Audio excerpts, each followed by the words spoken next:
Livro Definições Doutrinais. Dom. No Novo Testamento, dom é um assunto que é tratado de algumas maneiras diferentes.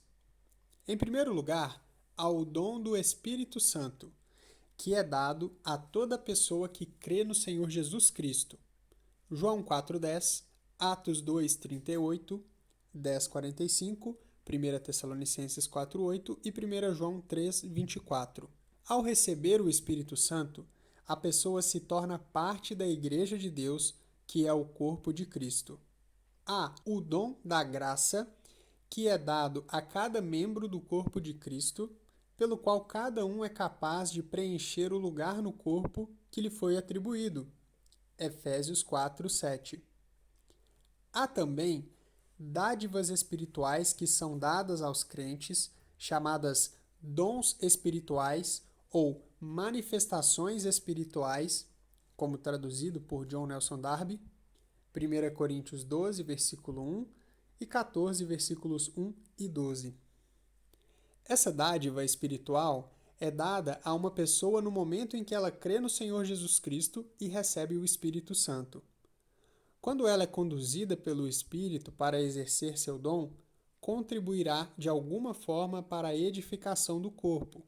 1 Coríntios 12, 7, Efésios 4, 15. A Bíblia ensina que a todos os crentes foi dado pelo menos um dom. 1 Coríntios 12, 7, 1 Pedro 4, 10. O ministério é simplesmente o exercício do dom de alguém. Como todos os cristãos têm algum dom, todos os cristãos estão no ministério. A extensão completa desses dons é muito mais ampla do que ensinar, exortar, profetizar, pregar, etc. Inclui dons de sinais tais como cura, línguas e dom de milagres, 1 Coríntios 12, versículo 9 e 10, e dons de caráter mais privado, como ajudar a pessoas individualmente, como pastorear, ajudar, dar, mostrar misericórdia, etc. Romanos 12, 8, 1 Coríntios 12, 28. Há também dons especiais que são dados à Igreja por Cristo, a cabeça do corpo. Efésios 4, 10 e 11. Esses são homens que em si mesmos possuem certos dons espirituais para ministrar a palavra. Eles são apóstolos, profetas, evangelistas, pastores e doutores, ou mestres, conforme a versão Almeida Revista e Atualizada. O Senhor dá a estes homens com o propósito de preparar os santos e, assim, torná-los capazes de contribuir na obra do ministério. Efésios 4:12. Os apóstolos já não existem. Efésios 2:20. Mas os outros dons, certamente sim.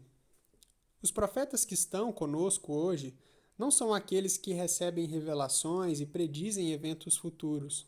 Atos 11:28, Atos 21, 10 e 11. Mas aqueles que ministram a palavra para edificação, exortação e consolação. 1 Coríntios 14, 3. Os dons de sinais e de testemunho acima mencionados cessaram porque o propósito para o qual foram dados já foi cumprido. Isso aconteceu de duas maneiras. Em primeiro lugar, esses dons foram usados para dar testemunho à nação judaica que Deus era capaz e estava disposto a trazer o reino em todo o seu poder e glória, como apresentado nos profetas do Velho Testamento, se eles recebessem o Senhor Jesus como seu legítimo Messias. Deus confirmou essa graça para com eles no ministério dos apóstolos, Atos 2, 43, pelo qual a nação provou os poderes do mundo vindouro, Hebreus 6, 4, 5, e viu sinais e milagres e várias maravilhas com dons do Espírito Santo distribuídos por sua vontade, Hebreus 2, versículos 3 e 4. E eles também tiveram homens falando-lhes em línguas, Atos 2, de 1 a 13, 1 Coríntios 14, 21 e 22. Mas, Quando os judeus rejeitaram formalmente esse testemunho, Atos 7, 54 a 60, a não ser o remanescente que creu, Romanos 11, 5, Deus colocou a nação de lado no ano 70 depois de Cristo, com a destruição de Jerusalém e do templo, e com a morte de uma grande porção do povo. Mateus 21, 33 a 34, 22, versículo 7 e 24, versículo 2. Então, o uso desses dons de sinais não era mais necessário. 1 Coríntios 13, 8. A história testemunha o fato de que, após o primeiro século, esses dons de milagres não eram mais usados. Em segundo lugar, Deus usou os dons de sinais para dar testemunho aos gentios de que ele havia efetuado um novo início em seus caminhos dispensacionais ao enviar o Espírito Santo no Pentecostes para formar a Igreja. Marcos 16, de 15 a 20, Romanos 15, de 18 a 19. Aos gentios foi dada a oportunidade de fazer parte da Igreja, se recebessem o Senhor Jesus. Depois que a Igreja foi estabelecida naqueles primeiros tempos, os dons de sinais que foram manifestados em associação com a pregação do Evangelho não tiveram continuidade. Novamente, a história da Igreja testemunha esse fato. A esfera na qual os dons operam na casa de Deus é uma das 3 esferas distintas de privilégio e responsabilidade: sacerdócio, dom e ofício. A cristandade tem entendido mal as distinções que marcam essas 3 esferas de atividade espiritual e as fundiu em uma só. E disso veio a invenção de um clérigo, um assim chamado ministro ou pastor, que não tem o apoio da Escritura. É, portanto, importante notar a diferença entre eles. Uma diferença é que o sacerdócio tem a ver com o que vai do homem para Deus, pois está relacionado ao louvor e à oração, enquanto o dom tem a ver com as coisas espirituais sendo ministradas de Deus para o homem. Veja também as definições doutrinais do sacerdócio dos crentes e ofício. Quando a esfera do dom na casa de Deus está sendo considerada, geralmente se refere aos dons que pertencem ao ministério público da palavra, pregar, ensinar e exortar, e etc. No entanto, o exercício do dom espiritual de alguém é algo que não se limita às reuniões da Assembleia. Os dons devem ser exercitados sempre, onde quer que uma pessoa, dirigida pelo Espírito, é conduzida a fazê-lo. Uma coisa importante de se notar em conexão com o assunto de dom é que a Escritura não ensina que uma pessoa precisa ser treinada em um seminário e ordenada antes que possa usar seu dom espiritual. A Escritura também não ensina que esses dons devam ser exercitados sobre o patrocínio da Assembleia ou sob a direção de uma organização para-eclesiásticas ou um conselho missionário. Cada dom é dado pelo Senhor e deve ser usado sob sua direção. A posse de um dom espiritual é a autorização de Deus para usá-lo. O apóstolo Pedro indica isso dizendo: cada um administre aos outros o dom como o recebeu. 1 Pedro 4,10. Ele também disse: se alguém falar, fale segundo as palavras de Deus. Se alguém administrar, administre segundo o poder que Deus dá. Note que Pedro não diz que depois de receber um dom para ministrar a palavra, alguém precise ir à escola antes que possa usá-lo.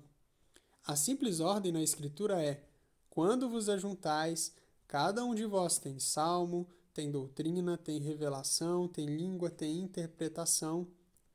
1 Coríntios 14, 26.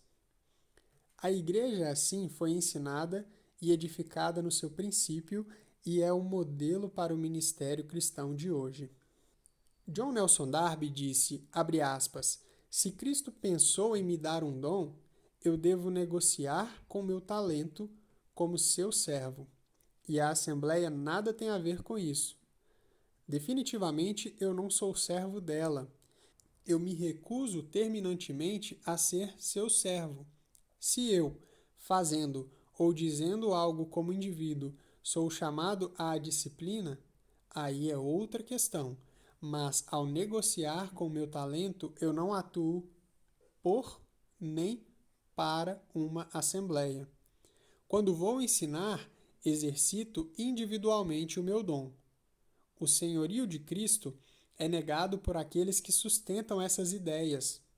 Eles querem fazer da Assembleia, ou deles próprios, senhores.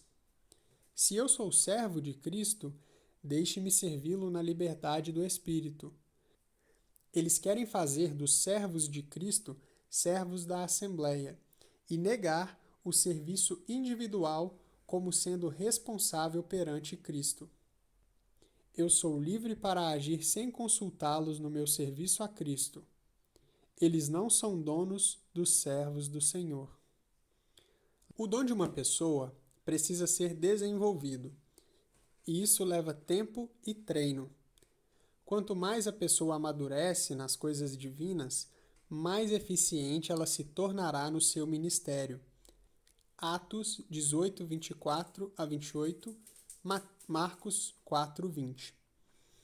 A maneira bíblica de uma pessoa ser ensinada nas coisas divinas é assistir às reuniões de leitura da Bíblia, 1 Timóteo 4,13, e às outras reuniões onde a palavra de Deus é ensinada sob a direção do Espírito Santo, Atos 20, versículo 7, 1 Coríntios 14, versículos 29 a 31. Há também um ministério escrito, 2 Timóteo 4,13, e um ministério gravado, dado por pessoas bem formadas e dotadas. Também é importante entender que esses dons espirituais não são dons naturais. 1 Coríntios 12, versículo 1 e 1 Coríntios 14, versículos 1 e 12.